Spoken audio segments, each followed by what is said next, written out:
আসসালামু আলাইকুম সুপ্রিয় বিনিয়োগকারী ভাই ও বন্ধুদের শুভ বিকাল জানাচ্ছি।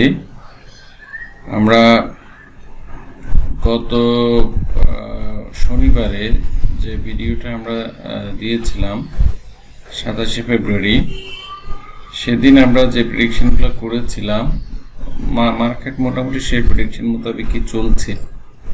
এটার কারণ হচ্ছে আমি রোজা নিয়ে কিছু কথা বলেছিলাম, রোজাতে মার্কেট কীরকম যেতে পারে আর মার্কেট রিভার্সাল হলেও কীরকম হতে পারে।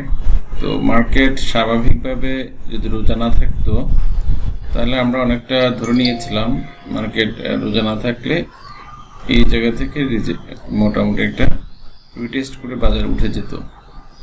তো ওইটার ভ্যালু ছিল 5235 পয়েন্টসের কাছাকাছি, 5285 থেকে 35 পয়েন্টস। সেটা পরপর 3 দিনে এসছিল, কিন্তু রমজানের যে একটা বিশাল চাপ থাকে, সবসময় একটা সেল প্রেশারের মধ্যে থাকে বাজার, সেটা গত 2 দিন আমরা দেখতে পেয়েছি। তো গত 2 দিন অনুসারে যেটা আমরা দেখতে পেলাম,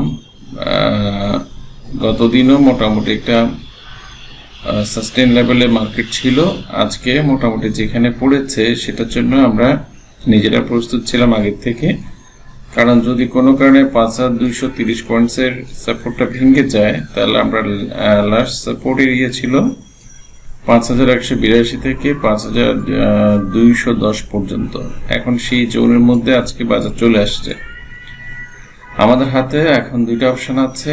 এক হচ্ছে মার্কেট আগামীকাল এখান থেকে আপ করতে পারে, একটা হচ্ছে মার্কেট এই সাপোর্ট এরিয়াটাকে পুরোটাকে টাচ করে ধীরে ধীরে আপ হতে পারে। কিন্তু আপ হলে আসলে বাজার কতটুকু হবে সেটা একটা জানার ব্যাপার আছে। যেহেতু মার্কেট গত কয়েকটা দিন আমরা বেশ স্লো হতে দেখেছি, তো সেই স্লোনেসের কারণে আমরা মোটামুটি বুঝতে পেরেছি রমজানের মার্কেট খুব একটা বেশি আপট্রেন্ডি হবে না, অথবা খুব বেশি গতিশীলতা পাবে না।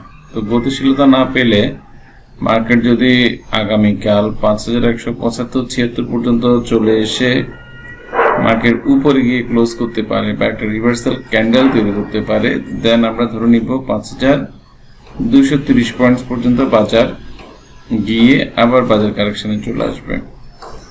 এখন এটা কেন বলছি কারেকশনে চলে আসবে, সেটা হচ্ছে যেহেতু রমজান চলছে, রমজানের সময় একটা বিগ সেল থাকে, সেই সেলগুলো অলরেডি কন্টিনিউ হচ্ছে।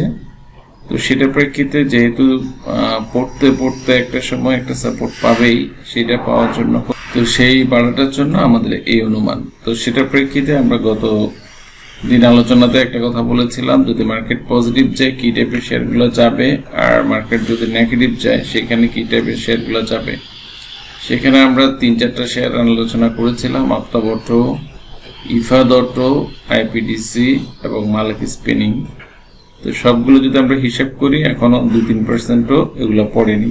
আর বাড়ার মধ্যে আমরা বলেছিলাম সোনালিয়া সহ এই টাইপের কিছু লো পিট শেয়ার, সেগুলো পরপর 2 দিন বেড়েছে, বেড়ে আজকে আবার সবগুলোই কারেকশন করেছে। তো আমরা সেই সম্ভাব্য জায়গাগুলোতে যদি দেখি তাহলে মার্কেট আসলেই কিন্তু খুব বেশি গতিশীলতা পাবে না। ভলিউমও দিনকে দিন কমছে, আজকে আর গতকালকে প্রায় একই রকম ছিল। ভলিউম 338 কোটি টাকা ছিল আজকে, গতকালকেও 381 কোটি টাকা ছিল। তো প্রায় কাছাকাছি হলেও দিনকে দিন কমছে। আর উত্থানের মধ্যে আমরা যে 65টা শেয়ার দেখছি সেখানে ডিক্লাইন 267। তো সবকিছু মিলিয়ে আমরা বাজারকে সুপার স্লো গতিশীলতা দেখতে পাচ্ছি। তো বাজার যদি এইভাবে চলতে থাকে, আমরা রমজানে ট্রেড করা থেকে বিরত থাকাটা আমার পক্ষে যুক্তিযুক্ত। তবে সেখানে আগামীকাল যদি একটা রিভার্সাল আসে, আমরা ছোট্ট কিছু জায়গা 5170 থেকে 75 থেকে 5230 বা 35 পয়েন্টস, এই 50-60 পয়েন্টসের একটা উত্থান আমরা ধরতে পারি। সেটা 1 দিন 2 দিন বা 3 দিনেও ঘটতে পারে। তাহলে বন্ধুরা চলুন, আগামীকাল যদি মার্কেট রিভার্স করে সেক্ষেত্রে কি টাইপের শেয়ারগুলো বাড়তে পারে। আমরা যেগুলো পূর্বে আলোচনা করেছি তার মধ্যে আমার কাছে সবচেয়ে বেশি যেটা লুক্রেটিভ মনে হচ্ছে এই মুহূর্তে সেটা হচ্ছে মালিক স্পিনিংটা আমরা সম্ভাব্য 26 টাকা পর্যন্ত একটা সাপোর্ট জোন এঁকেছিলাম, এরিয়া এঁকেছিলাম। সেই সাপোর্ট এরিয়াটা অলরেডি আজকে টাচ করেছে শেয়ারটা, যেমন একদম এই জায়গাটা যদি আমরা ধরি, তাহলে সেখানে আমরা আজকে 26 টাকা টাচ করেছে, 26.10-এ ক্লোজ করেছে। তো এইটা গত 2-3 দিন থেকে আমরা দেখতে পাচ্ছি খুব বেশি পড়ছে না, ভলিউমও একদম কমে আসছে, তার মানে এটা হচ্ছে খুব ছোট জায়গার মধ্যে বাই সেল হচ্ছে। তো সো এটা নিয়ে আমি খুবই আশাবাদী। আর আমরা যে ট্রেন্ড লাইনটা আগে ব্রেকআউট করেছি সেটা পুরোটাই কিন্তু কারেকশন শেষ করেছে।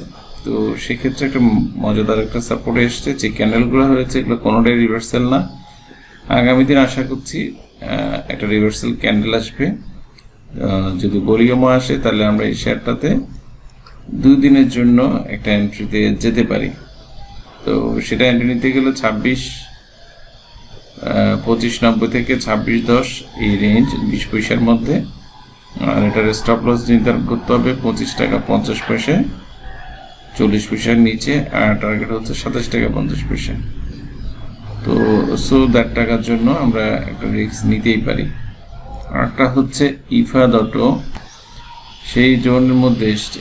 তো এটার একটা সুবিধা অসুবিধা দুটোই আছে। আগামীকাল যদি মার্কেট বাড়ে তাহলে এটার পড়ার সম্ভাবনা কম, আর যদি মার্কেট কোনো কারণে কালকেও মানে খুব বেশি না বাড়ে বা থাকে, এই যে একটা গ্যাপ এখানে ক্রিয়েট করা হয়েছে, সেই গ্যাপে কোনো একটা জায়গায় মার্কেট চলে আসার একটা পসিবিলিটিস থাকে।